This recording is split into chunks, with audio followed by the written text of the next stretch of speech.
मैं आपको गारंटी देता हूं, पश्चिम बंगाल के सभी कर्मठ सरकारी कर्मचारियों को 7th पे कमीशन का पूरा लाभ मिलकर रहेगा।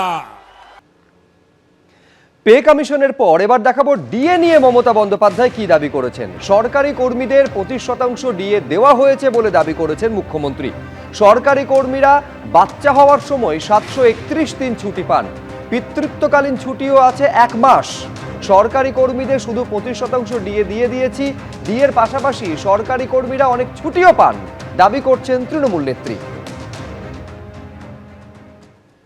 আমরা সরকারি কর্মচারীদের যখন বাচ্চা হতে যায় বা বাচ্চা মানুষ করে 731 দিন বিনা পয়সায় ছুটি দিই, এমনকি পিতৃকালীন ছুটিও আছে 1 মাস।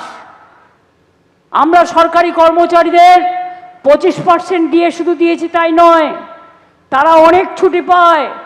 দুর্গাপুজো হোক, কালী পুজো হোক, ছট পুজো হোক, বাইরে এমনকি 5 বছর অন্তর তারা বাইরে বিদেশেও যেতে পারে, রাজ্যেও ঘুরতে পারে। একমাত্র রাজ্য বাংলা যেখানে পেনশন আছে। সপ্তম বেতন কমিশন এবং ডিএ নিয়ে বিজেপি ক্ষমতা এলে কি কি করবে, কি কি প্রতিশ্রুতি অমিত শাহ কি বলেছিলেন দেখুন।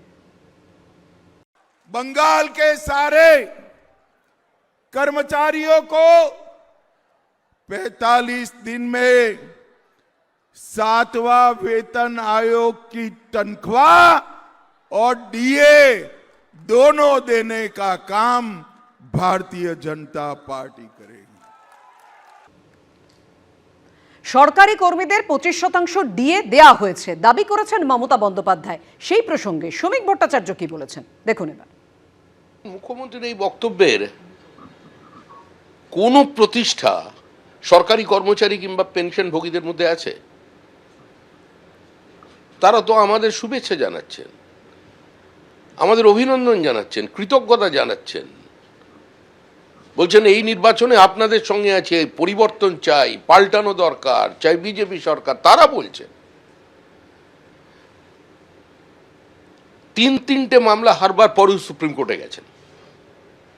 প্রত্যেক পদক্ষেপে সরকারের ভূমিকা আলোচিত হয়েছে বিভিন্ন কোর্টে, অবশেষে সুপ্রিম কোর্টের নির্দেশকে পর্যন্ত কমপ্লাই করেনি। ভোটের আগে এসে একটা ঘোষণা করেছে। এবিপি আনন্দ এগিয়ে থাকে, এগিয়ে রাখে।